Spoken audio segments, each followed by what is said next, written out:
Yes, are also super excited to have you here with us to take some time just to grow in your knowledge of the tools that you have within the Catalyst platform. So we're going to give you, Sharon and I, some tangible learning that you can take with you to maximize your Catalyst administrative experience, or CAE.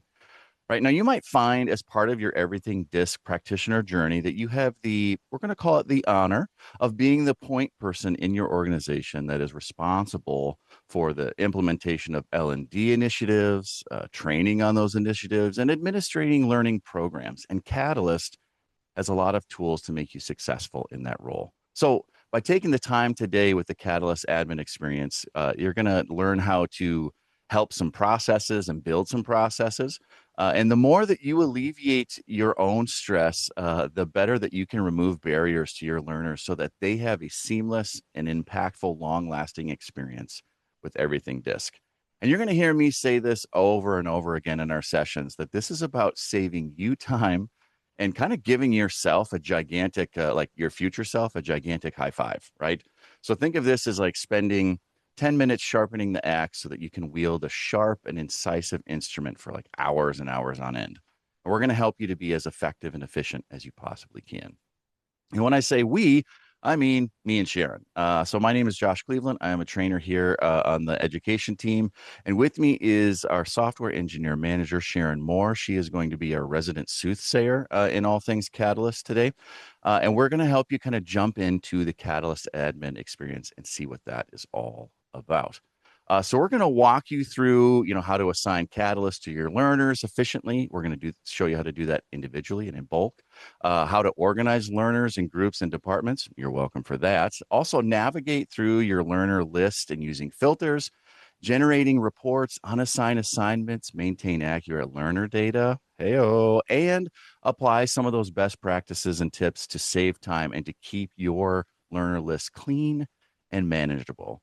And like Claire kind of mentioned, some of you might be wondering again, hey, how do I know if I have access to the administrative experience? We will tell you. If you are in Catalyst and you look in your home screen, in the upper right-hand corner, you should see a toggle to say admin view. And if you see that, then you're all set. If you don't, no worries. You still just follow along with Sharon and I.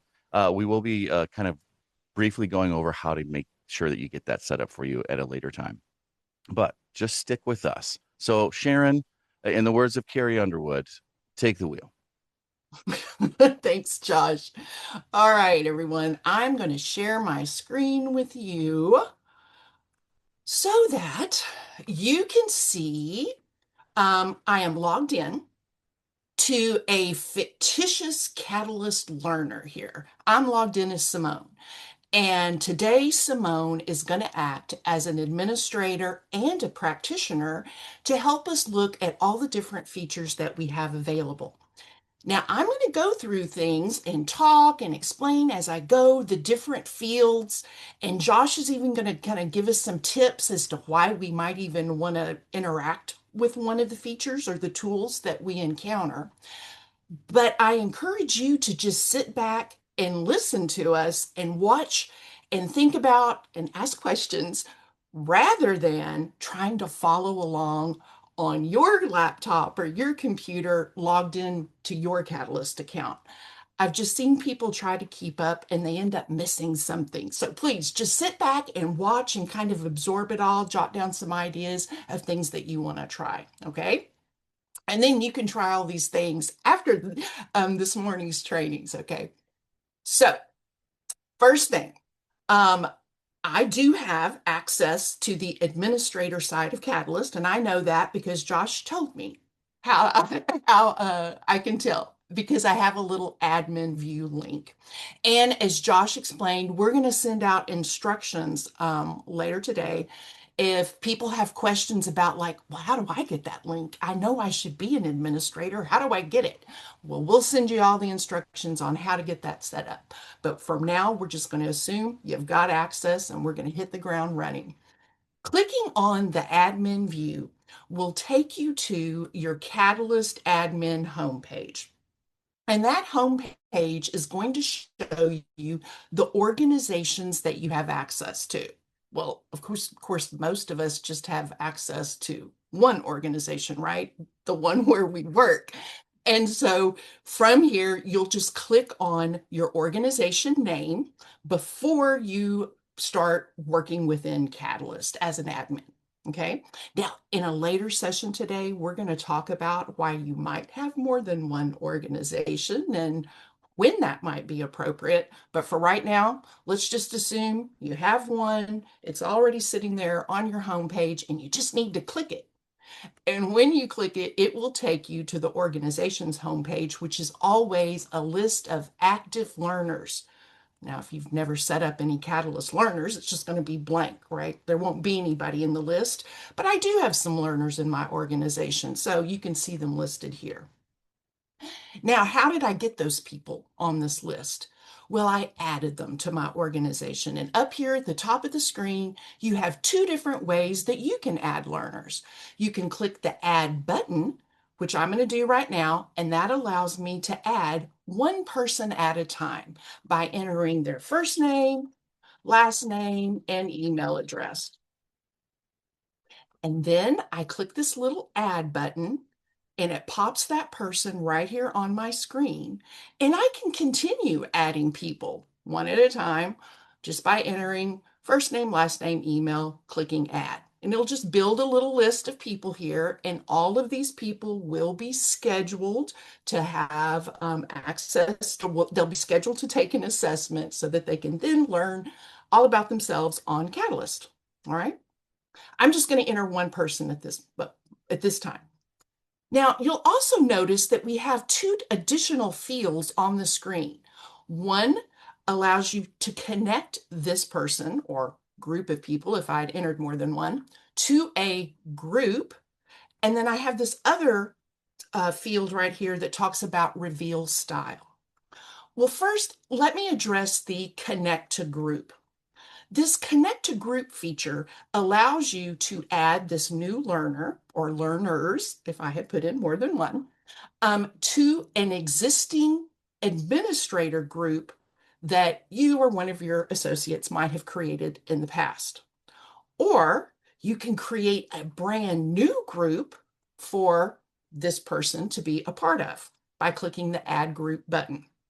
And to add a group, you just type in a name, select what kind of group it is, facilitation participants, a group of people by location, division, project team, leadership team, other. Kind of depends on like, who is this person you're setting up? Why are you putting them into Catalyst? You could put them into a group, and this group in the future will help me find this person later on. Because if I'm organizing people into groups as I'm setting them up, and I'm probably setting them up to prepare for a training, right? An upcoming training. I could even set up groups based on training. Like I could create a group called, let's call it the March Training Group. Okay. It doesn't exist, but look, I can just add it real quick, just on the fly. Okay. And now I've just created a group. And now anybody that I add to that group, I can find them later real quickly. Catalyst gives me the tools to search for people by group. And then I can do something with those people together, if it makes sense. Now, you also have this little thing called reveal style, and the tooltip tells you what it does.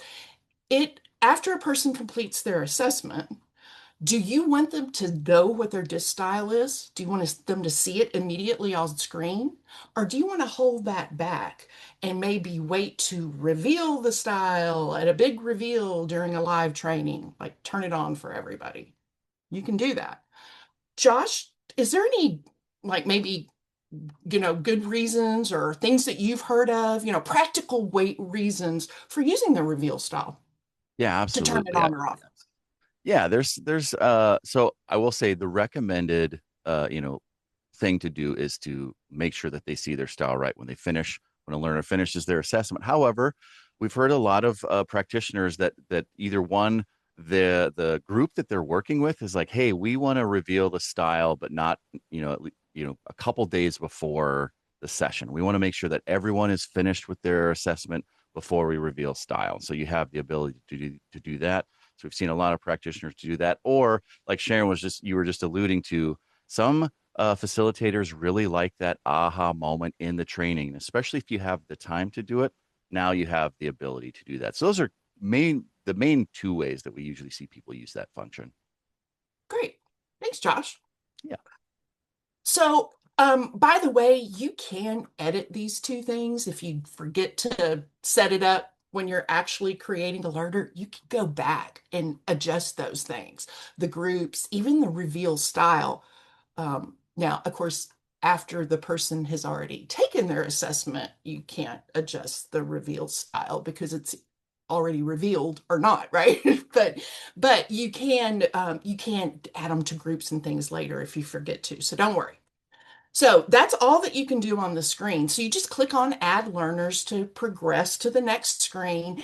And this next screen is where you decide what content should this person have access to after they complete their Catalyst assessment. Everybody gets Workplace by default, so it's already selected for you. If that's all you're setting up for the people, you're done. You don't need to do anything else. Just click Unlock Content and go about your business. On this next screen, you will see email options because once we get this person set up in the system, an invitation email is going to be sent inviting them to register, take their assessment, learn about themselves in Catalyst. You can control when that invitation email is sent. By default, it gets sent immediately, but you can delay that and have it sent, at a different date. Maybe you're scheduling things way in advance and you don't want the emails to go out for a couple of weeks. That's great. You can even set up automated reminders so that if people have not completed their assessment by a specific date and time, a reminder goes out. Okay? You can add a custom message to your email.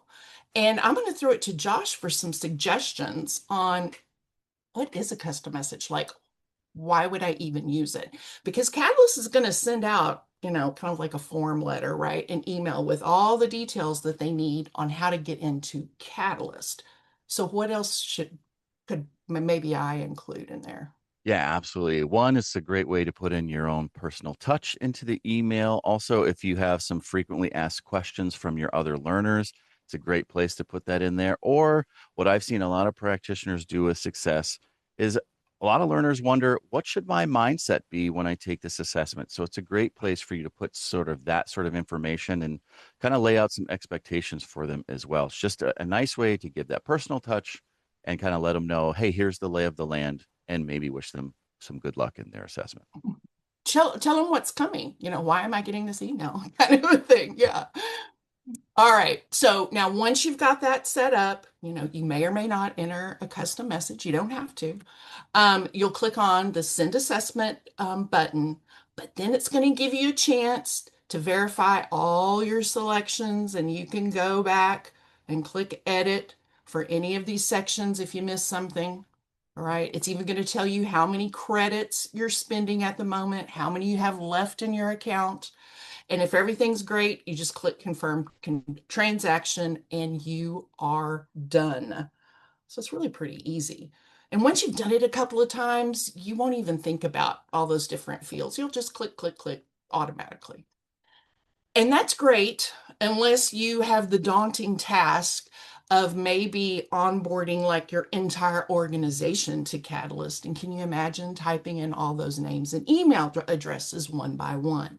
So we do give you the ability to do everything I just showed you, but instead of typing in names and emails, you can download a template and browse for it right here after you've completed it. Don't try to import a blank template, but after you've downloaded it and you've got it all set up with the people that you need to schedule, and guess what? The template just has first name, last name, email address in it. There's just 3 fields. That's all you need to know, or that's all we need to know to get these people scheduled. And after you have selected the completed template, you click import. And Catalyst reads the template. It's just an Excel spreadsheet. And it pulls in all those people that you had entered. And you can verify it got everybody right. And if you accidentally had somebody, on the template that you didn't want to schedule at this time, no big deal. You can take them off, it'll take care of it. And then, oops, wait a minute. I don't know what it just did. Hold on. Let me import it again. All right. Once you've got your little list set up like you want it, just like before, you can add these people to groups. Like maybe these people should be part of the March training group so I can find them later. That's great. You can add them to existing groups, just like with an individual. You'll click the Add Learners to take you to the content page, just like we did with the individual. You have the same options with emails. You get the same confirmation screen, identical. And once you confirm your transaction, notice, it does calculate correctly. If you're scheduling 5 people, it's going to charge you for 5 people, and then you're done. So much easier to set up our learners that way. Now, once you've got your learners set up, you will see them here in your active learner list. And when you're looking at the list, notice that you'll see everybody's first name, last name, and email address. You can sort by all of these columns to make it easier to find people. You can also just search for a name by first name, last name, email address. It'll, handle any of your basic searches. You can see at a glance if someone has completed their assessment or not, and if they've completed, what their style is. Now, to help you narrow down this list, because after a while it gets, you start adding more people to your organization, this list just grows and it grows, and there's pages and pages. We have tons of helpful little filters here. The filters will allow you to search for learners by completion status, by style reveal status, whether or not they have a product enabled or not. You can search by department. Remember how I told you can search for people by by group or department. Josh, any other suggestions, like maybe how to use these filters to the best Yeah, of my advantage? I mean, because there's a lot of filters and it's like, oh, that makes sense, but what's a good scenario? yeah, absolutely. So I was working with a practitioner, and they wanted to send out a prep packet to their learners, but only after those learners had finished the assessment. And so she was kind of stressing out. She was in the administrative experience, but just felt a little bit of lost and a little overwhelmed. So I showed her the filters. And as we got through, we filtered by complete. So she was able to see her learners. Now, normally there'll be emails here, but I'm protecting the innocent. But she just copied and pasted the emails into a email template that she already had, send those out. And I could literally hear the stress leaving her body as she did this on the phone with me. Now, on the other side of things, you can also look for people that haven't completed the assessment to make sure that you send them a reminder, right? And you can do that right from Catalyst, which is really nice. You see the people who haven't finished it, you can send that reminder email right away. And another wonderful tip, again, another custom email that you can send directly from Catalyst to give your personal flair. And it's going to save you a lot of time, but also a lot of stress. And so I've seen people use it that way. Those are great suggestions. Yeah. Thanks. I love the filters. Another thing that I like to use the filters for, just a quick tip here, is when you get ready to, if you need to print, like all those individual profiles, especially if you're going to do like an in-person training, maybe you actually are going to hand out everybody's, printout. I love, looking for completed people and filtering out my list. And then, and if it was for a specific training, like I might take it a step further, right? And filter by a specific training group. But let's just pretend like I already did that. And this is already part of a group or a specific training group. And then I just select all and I use this option to generate the reports in bulk.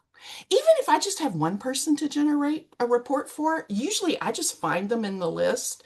Like I said, even if it's just one person, and I'll just click them off the list and then go to generate reports. I use the check boxes for like everything. It just saves time. It saves you a click. And when you generate the reports, whether it's for one person or a whole big group of them, you get to decide which sections of the report to include. And if you generate the reports from this, checkbox and doing it kind of in bulk, you also have the ability to generate the supplement for facilitator report. Okay. And then you just click on download report. And if it's one report, it's going to download immediately, here on your screen. If it's a bulk of reports, I'm just going to cancel this. Then you will find them. If you like had a big bulk of reports that may take a while to generate, you'll find them later on this generated report screen. It'll have these zip files of batches of reports that you've created. That's where you can go and find them. So that's like my little tip is to use the check boxes to your advantage, save yourself some time. You can do so many things in bulk here. Look, can you see? Look, you can reveal style. Like, so if I was prepping for a training and I hadn't revealed the style yet, I could, again, search for people by their training group, right? And then select them all and go in here. Oops, I cleared it. Select them and I could go in and reveal the style, right? So I just love the checkboxes. Use them, play with them. You can send reminders. Look, here's another thing. Speaking of the checkboxes, because it's the next thing I wanted to show you is how do you add more content to a person's record, to the learner as they progress through their DiSC journey, right? You saw me assign everybody workplace, and I just assigned them workplace, and that's all, right? I was keeping it easy. But what about if I wanted to do something like give everybody who doesn't have WorkSmart yet, give it to them? I want to give all the non-WorkSmart people WorkSmart. Well, I could do that. I can go in here and say, show me everybody who has WorkSmart locked, meaning they can't see it, it's locked down for them. And then it brings up the people. Guess what? It's just the ones I, entered today. I can select them all, and then I can click unlock content. And it's almost as if I'm like setting up brand new learners, right? Except these learners are already selected for me. And it already knows they already have workplace, so it doesn't need to prompt me to select it again. I just select the new stuff that I want to give them, WorkSmart in this case, click unlock content. I get the ability to add a custom message to the email that's going to immediately go out to tell them you now have access to WorkSmart. I'm going to confirm it because, it does cost. WorkSmart isn't free, so it's confirming my credits that I'm all good with that. And then I confirm my transaction and I'm done. So how easy is that? It's pretty cool. Now, my filter, I don't have any learners here, and you're like, what the heck happened? She deleted everybody. No, remember, I'm filtering for people who have locked WorkSmart. So if I clear my filters, you'll see all my people again. Now everybody has WorkSmart. All right. Last but not least, I'm going to give you two more little tips before we wrap up, and that's how to keep your list of learners clean. And when I mean clean, it's kind of like, I want the people that actually work at my organization right now to be in my active learner list. They don't work for us anymore. I don't necessarily want to see them every time I go into Catalyst as an administrator.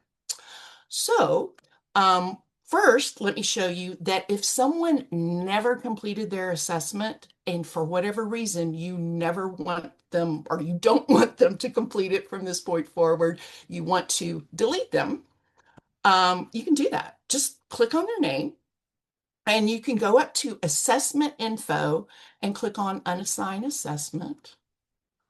And boom, that will basically just wipe out that little name and email address from your list. And now they can't, even if they have the email still that invited them to take the assessment, they can't take it. They'll just get a message that their assessment expired. If you want to maybe take someone off the list that did complete their assessment, they just no longer work here, you can click on their name and you can click on Archive Learner. And that doesn't delete them. It just kind of moves them to the Archive Learner list. They will no longer be visible on your colleagues. They won't be visible on Get Advice. People can't search for them, but you didn't delete their data. And they can actually still log in, but they'll only see their own profile and their own style information. They can't see anything about the organization anymore. Okay, but that keeps it clean. And so if you want to go in, maybe like once a month and clean up your list, you can even archive in bulk. I don't know if y'all noticed that. So if you wanted to go in and, once a quarter, once a month, go in and clean up the list, you can archive in bulk. You cannot unassign in bulk. So before you type that in the questions, you can't unassign in bulk. You have to do those one by one, but you can archive in bulk. All right. And that's it. I'll stop talking because I've gone through so much, but I've gone through the basics, adding Catalyst or adding new learners to Catalyst, having them get playing with them after they've been added, putting them in groups, for better organization, generating reports, and keeping your list clean. Josh, did I forget anything? I think you nailed it. I think you All right. nailed it. Yes. All right. So thanks for diving in there. Now,